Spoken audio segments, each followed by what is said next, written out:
Be honest with yourself for a second. When was the absolute last time you purposely clicked on a banner ad? I mean, if you're like most of us, it's probably been, what, a decade? Yet the traditional marketing industry completely ignores this real-world human behavior. They are literally pouring millions into strategies that we, as consumers, actively and intentionally ignore. It is just a massive disconnect.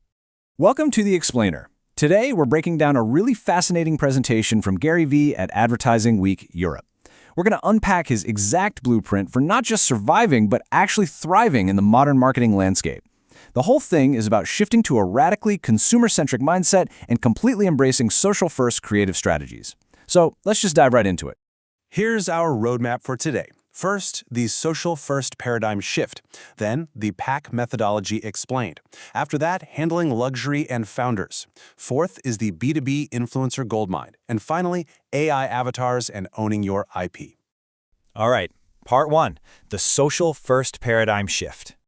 The absolute most crucial point here is that the social media algorithm flipped about 3 years ago. We moved away from an era where you needed millions of followers just to get reach to a completely interest-based model.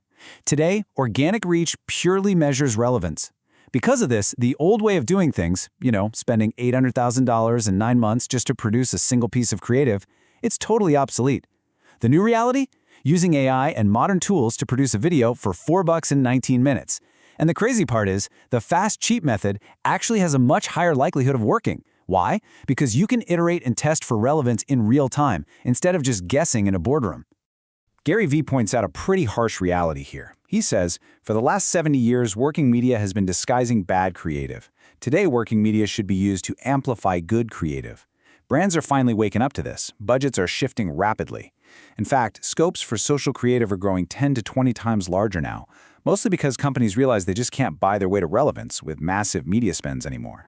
So how do we actually adapt? Well, here are the critical rules for this new era. First, stop treating social media like print. It's dynamic, right? Not static. Second, stop putting television commercials or industry awards on a pedestal. Marketing is about selling to consumers, not making second-rate art just to get pure approval. And third, and this is a really big one, do not spend media dollars amplifying a post unless its organic reach already over-indexes. You've got to let consumer behavior dictate exactly where your money flows. Moving on to section 2, the PAC methodology explained. If organic reach truly measures relevance, then deeply understanding the mechanics of social networks is literally the only way to win. And this is exactly where PAC comes in. Platforms, algorithms, and culture. It's a simple but honestly profound framework. First, which platforms actually have the consumer's attention in your specific market? Second, how does the algorithm work right now on that platform? And third, what is the culture or the current conversation that's actually going to resonate? Because without this framework, you're just doing marketing for the sake of marketing. You're basically throwing money into the void. Let's actually look at the A in PAC, the algorithm in action. Right now, a standard picture posted to a brand's Facebook page might get, say, 8,000 in organic reach. But if you deeply understand the algorithm, you know that Facebook currently favors 1-second videos. So by simply converting that exact same picture into a 1-second video, the reach explodes to 100,000. That brings in significantly more comments and real consumer insights. Understanding the algorithm just dramatically multiplies your results. All right, section 3, handling luxury and founders. So both luxury brands and non-celebrity founders share a common obstacle. They are almost always overly obsessed with brand safety and absolute control. But I want you to consider the number 900. When luxury brands sit in boardrooms agonizing over every single little detail of one weekly Instagram post to ensure brand safety, they are completely ignoring reality. 900 is the number of user-generated posts made about a brand like Tiffany's by random people on the internet in a single 24-hour period. It just totally confronts you with the sheer impossibility of tightly controlling a brand online today. That idea of total control, it's a relic from 1991. It was written before the internet even existed. So what's the tactical workaround for these highly restrictive luxury brands? Well, it's called the handle strategy.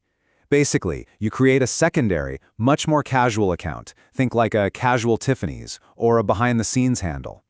This gives the creative team the freedom to escape internal corporate politics and all that red tape. It lets the brand test high-volume creative, participate in culture, and win on relevance without triggering a total boardroom panic over the main pristine brand feed. But what if you're a non-celebrity founder trying to build your brand? Here are the exact steps. Step 1. Decide to go all in. You really can't be half in on this. If you're naturally an introverted operator who just prefers staring at supply chain spreadsheets, this might not be for you. Step 2, go on a 25 to 50 podcast tour. And yes, even tiny podcasts matter. Giving your time to smaller creators builds incredible karma. And let me tell you, that is a real currency. Finally, step 3. You don't have to walk around filming yourself 24/7. Just chop those podcast appearances into microclips for LinkedIn and Instagram to slowly build your personal brand weapon over time. Moving to Section 4, the B2B Influencer Goldmine. We're shifting gears now to what is currently the single most underrated opportunity in the market. This is bubbling up right now and is about to become a massive conversation. First, we absolutely have to talk about LinkedIn. It is disproportionately the most underrated social network today. We've got to stop thinking of it as just an online resume. It offers massive organic reach, whether you are selling B2B software, food, beauty products, or even sneakers. LinkedIn should be treated with the exact same creative rigor and attention as TikTok or Instagram. No joke. Finding B2B influencers, though, is very different from B2C. In the B2C world, finding influencers is easy. The market is super saturated. But B2B, that requires 50 to 100 hours of what Gary literally calls hand-to-hand combat. Digging through Spotify podcast charts for niche tech authors, or leveraging tools like ChatGPT to do the heavy lifting for you. Because the market maturity is just barely beginning to bubble up, the ROI potential for partnering with these specific, niche B2B voices on LinkedIn is extremely lucrative right now. And finally, Section 5, AI avatars and owning your IP. A massive disruption in influencer marketing isn't just coming, it is already here. Look at the timeline. In the past, traditional celebrities dictated brand value. Present day, human influencers hold the power and control the audiences. But the future? AI influencers are becoming brand-owned intellectual property. And here is a pretty wild fact to consider. You have very likely already consumed AI influencer content on your feed without even knowing it wasn't a real human. It is literally happening today. This quote strikes right at the heart of the disruption.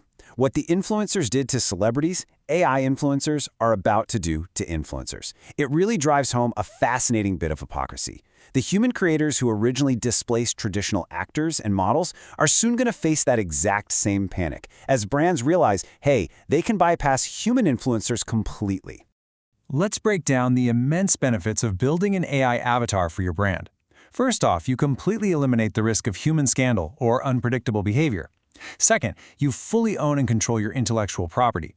But here's the real kicker. Once you build an audience for your AI avatar to market your own products, you can then monetize that avatar externally.